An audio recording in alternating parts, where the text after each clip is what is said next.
घुसती। झूठो ये राजा जनी हमारा के दोस्ती, कहीं तो जवानी थरिया में परोसती। झूठो ये राजा जनी हमारा के दोस्ती, कहीं तो जवानी थरिया में परोसती।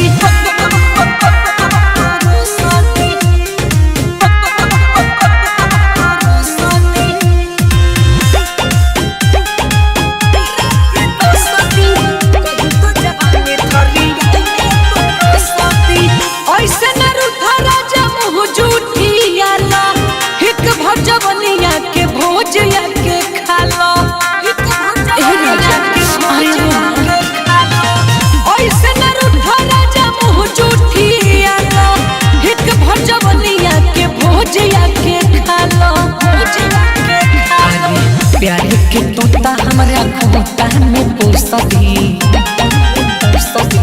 झूठो ये राजा जनी हमारा के दोस्ती, कहीं तो जवानी थरिया में परोसती।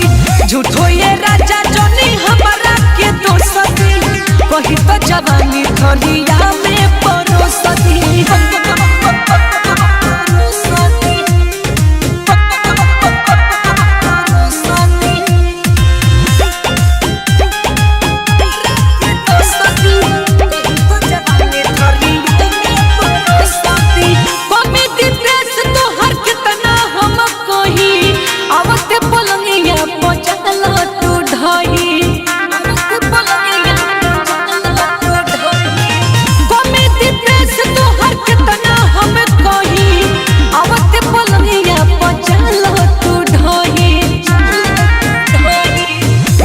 बताई रजनीकांत सोना तू सजी।